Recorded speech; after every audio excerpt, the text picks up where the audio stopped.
Jadi bila kita cakap tentang tahun baru ini, biasa kita akan cakap tentang semoga tahun baru akan menjadi lebih baik daripada tahun-tahun sebelumnya.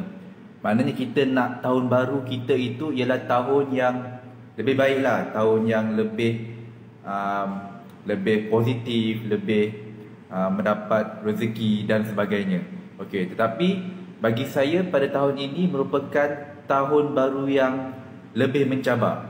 Okay, sebab apa?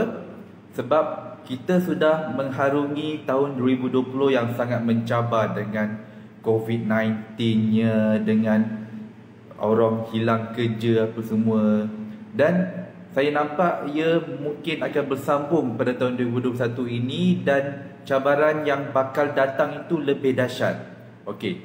Jadi apa yang kita perlu buat ialah kita kena bersedia dengan segala apa yang bakal berlaku pada masa akan datang. Tapi dalam masa yang sama juga kita mengharapkan agar segala cabaran dan dugaan yang kita hadapi ini akan menjadi lebih berkurang dan akhirnya hilang daripada dunia ini. Agar kita dapat kembali hidup seperti sedia kala, seperti tahun 2019, 2018 macam tu. Okey. Bercakap tentang azam ni juga, Biasa sangat orang bila masuk tahun baru je akan bercakap tentang azam baru. Okey. Ada yang cakap azam nak itu, azam nak ini. Maknanya azam nak dapatkan sesuatu lah, ataupun azam nak jadi yang lebih baik berbanding tahun-tahun sebelumnya. Itu biasa. Ada juga yang bercakap, yang berkata tiap tahun azam sama je, tak dapat apa pun. Jadi macam dia malas nak berazam. Dia rasa macam alah, setiap tahun tu sama saja. Dan ada juga yang berazam tetapi tiap-tiap tahun berazam tetapi dia tak dapat capai azam itu. Tapi kalau orang yang macam ni tak ada masalah. Sebab apa? Sebab yang penting diri kita ada azam, ada impian, tapi kita bukan tak dapat capai, tapi kita belum capai lagi. Mungkin belum waktu dan masa yang sesuai. Okey. Jadi bercakap tentang azam ni juga, saya nak kongsikanlah sedikit tips lah.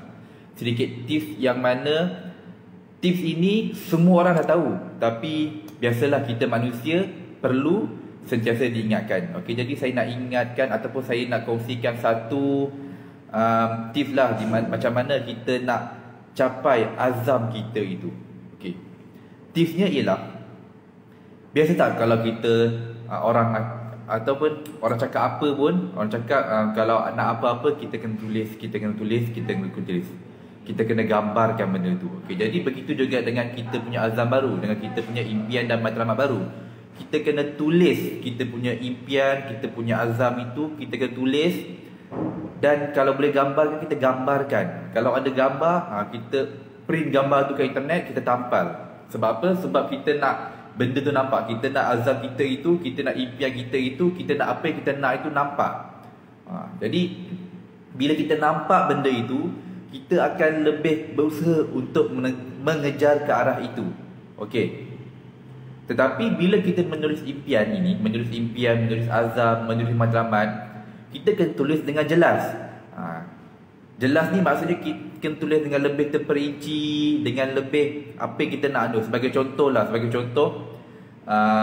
azam tahun baru ataupun azam tahun 2021 ini kita nak dapat pakai kereta baru. Macam tu. Kita kena cakap kita nak kereta apa, besarnya macam mana, cc dia berapa. Macam contohnya, kita nak pakai Proton Saga 1.3 premium, yang baru keluar daripada kedai, macam tu. Warna apa, boleh cakap macam tu. Maknanya kita nampak benda tu, kita dah ada dalam bayangan apa yang kita nak.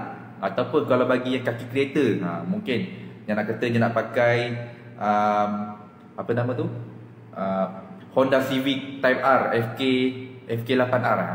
Honda Civic, cakap dia punya enjin berapa, kapasiti dia, kelajuannya berapa. Kita jelas benda tu. Bila kita jelas, baru kita okey, kita nak benda tu. Kalau kita cakap macam tahun 2021 kita nak pakai kereta baru, kereta apa kita nak?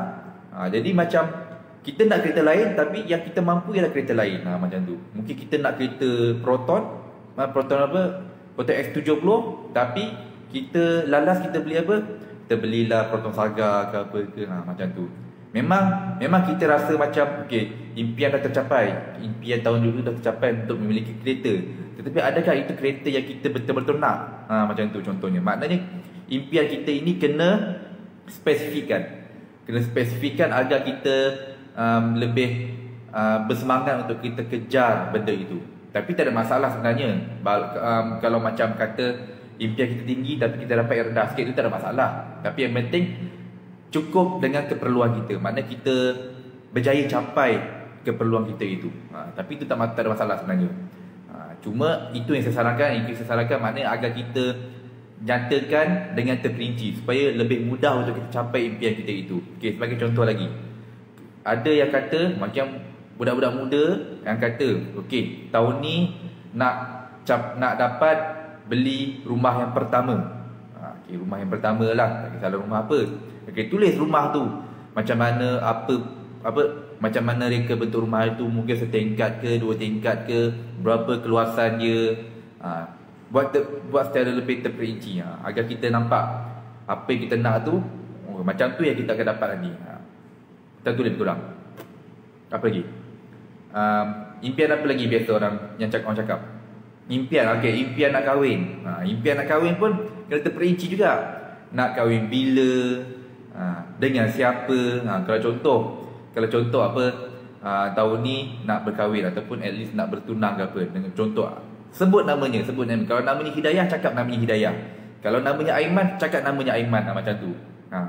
Bukan saya lah, tapi tu lah maksudnya. Aiman yang lain lah, macam tu lebih kurang. Tapi tu maksudnya kalau kita nak contoh, kalau kita nak berkahwin ke apa, kita sebut siapa nama pasangan kita itu, bila kita nak melangsungkan perkahwinan, macam tu. Biar jelas. Bila jelas, itulah kita akan lebih bersemangat untuk kita capai impian dan azam itu.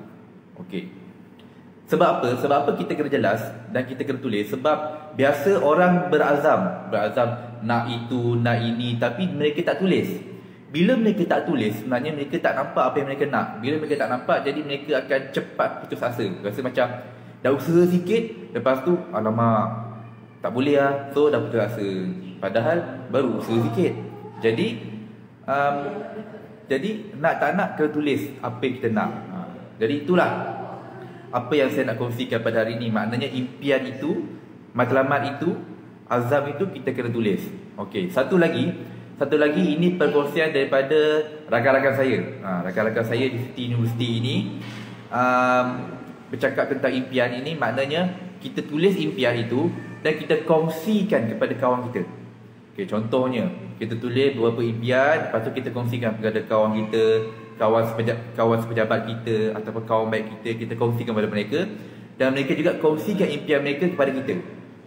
Tujuannya ialah untuk kita saling berdoa antara satu sama lain.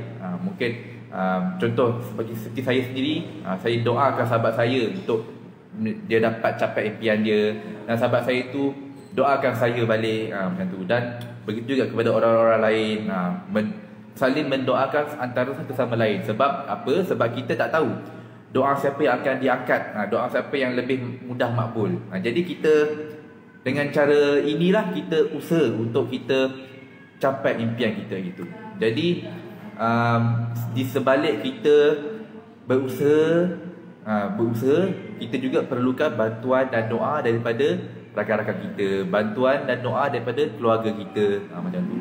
Kerana hidup kita dekat dunia ni adalah saling melengkapi, saling memerlukan antara satu sama lain. Okey. Jadi itu saja perkongsian tahun baru saya pada hari ini. Semoga bermanfaat.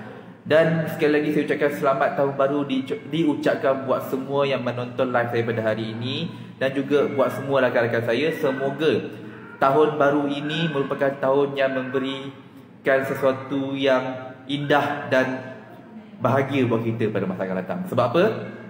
Sebab di sebalik dugaan yang kita sedang hadapi sekarang ni, sebenarnya akan ada kemanisan yang bakal menunggu kita pada hari mendatang. Okay, jadi apa yang penting sekali ialah kita kena sabar, kita kena usaha, dan kita kena sentiasa berdoa. Okey, itu saja perkongsian saya pada hari ini. Semoga bermanfaat, dan kalau ada salah dan silap mohon ampun dan maaf. InsyaAllah berjumpa lagi di dalam sesi yang akan datang. Sekian, Assalamualaikum warahmatullahi wabarakatuh.